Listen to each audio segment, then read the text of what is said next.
One of these was shot on the iPhone, and one of these was shot on a $10,000 cinema setup. I'll let you guys know which camera is which by the end of the video.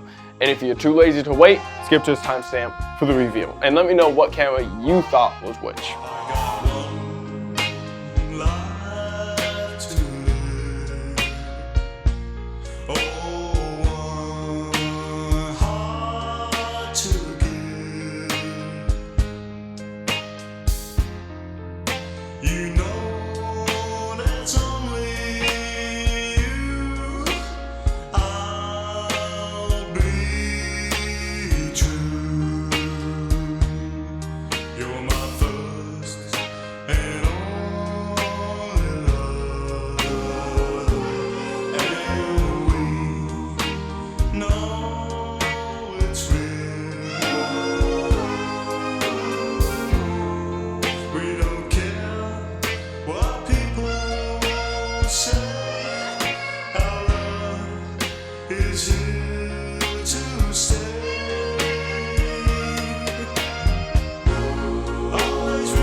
You rolling?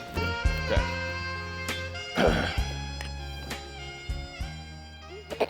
What's going on, guys? Today we're out here in the middle of the woods filming on the brand new iPhone 17 Pro Max. Now this thing is crazy, and I might also just say, if you know me personally, you know I'm not saying this lightly. I view this as the first iPhone to be a true cinema camera and photo camera in your pocket. We're gonna put it side by side by the Panasonic S1H to show you guys the true capabilities of the iPhone 17 Pro Max and if you can use it in a professional setting.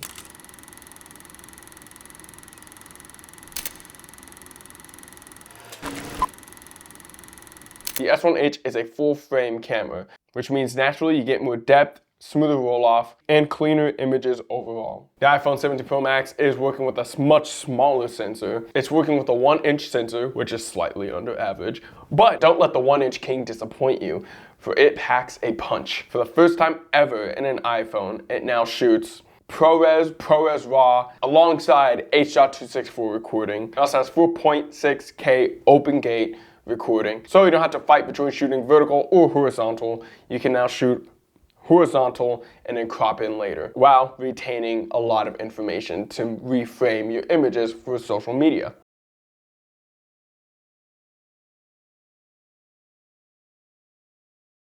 Just like the Lumix S1H, which released back in 2017, mind you, that shoots 6K open gate, and my Panasonic S9 that released 2 years ago, I want to say, which shoots also 6K open gate. In good lighting, the iPhone's ProRes and ProRes RAW footage look shockingly close to the S1H.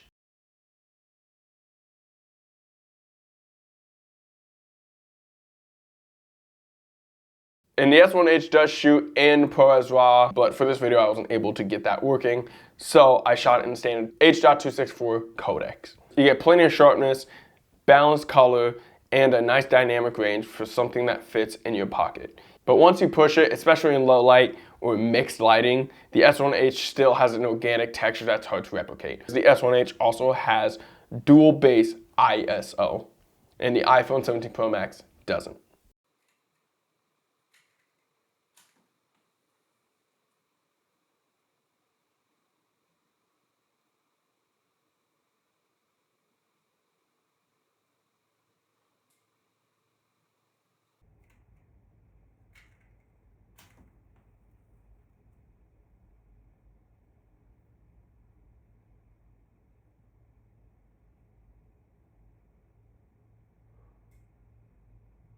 Unless you're shooting an Apple Log 2, the iPhone still looks like an iPhone, no matter how you shoot it, because it still has that Apple plasticky look to it. But even the standard camera itself does have less digital post-processing that older generations iPhones have always had.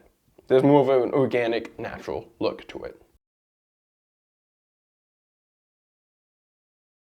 On paper, the cameras both sound very impressive, but here's the difference. The S1H shoots full frame 6K internal 10-bit 422 with amazing heat management with a weather-sealed fan and color profiles such as V-Log. You got dual card slots, a top panel that you can attach for pro level audio, time code, and all physical controls you'd expect on a cinema camera DSLR body. The iPhone 17 Pro Max records ProRes RAW and ProRes up to 4K 60 with Apple Log 2 for better dynamic range. What's crazy is that the gap is getting smaller in terms of capability. Think about this. 5 years ago, these specs on a phone were unheard of. That was saved for like top of the line or even entry-level cinema cameras. Now it's becoming normal for legitimate creators and even Hollywood filmmakers to use an iPhone as their A or B camera. So starting with the S1H and its pros, has a full frame sensor, beautiful depth, color, and low light performance, robust codecs, and color flexibility, better highlight roll-off, built for long shoots and professional reliability, and it's also Netflix approved in case any of you guys care for that. It's very heavy and bulky, especially built out like I have it here. It gets heavy, and I've shot full weddings on this thing as well as commercials, running gunning with this whole rig. Even the camera itself can end up getting heavy. Slow setup time, needs more accessories, workflow can be slower if you're just shooting quick content, and to shoot ProRes RAW, you need an entire external recording with an SSD plugged into the camera, and that's just a whole other thing in itself. And compared to the phone where you can just shoot it internally. Well, you got to shoot externally on an SSD, but it has it internally. Speaking of iPhone, let's go and talk about the iPhone Pros. The iPhone Pros Pro.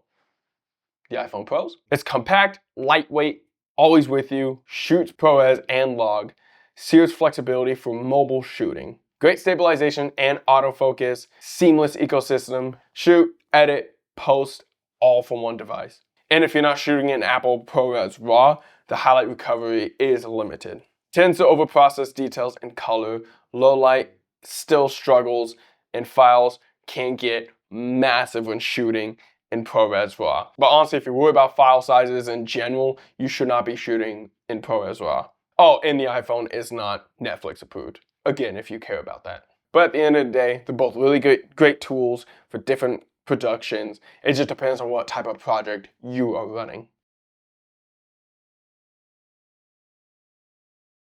Now here's the big question. Does the iPhone have a spot in professional filmmaking, or is it just another sidekick for creators, or is it all just a gimmick? Honestly, yes and no. It kind of just depends what you're doing. For content creators, the iPhone is becoming a serious powerhouse. For short form work, videos, social campaigns, or even behind the scenes, for professional production, the iPhone can absolutely play a role. I've had a couple client inquiries myself that have requested using iPhone footage alongside my bigger setup, or even using it solely as the main rig. It's perfect as a crash cam, a stealth camera, or a tool for unique perspectives that would be hard to rig with a cinema camera. All right, guys, we gotta take a be real quick. Hold on. Say hi, YouTube. So basically it comes down to it's less about whether the iPhone can do it and more about is it the right tool for the story or project. So here's my takeaway. The iPhone 17 Pro Max, as of right now, isn't replacing cinema cameras, but it's closer than ever. It's now a legit filmmaking tool and not just a gimmick. It rewards good lighting, intentional framing, and smart post-production just like any other professional camera. And even if you had like the highest end Red Raptor 8K VistaVision camera, if you had horrible lighting conditions, didn't know how to color grade, or any of that, your footage will look bad.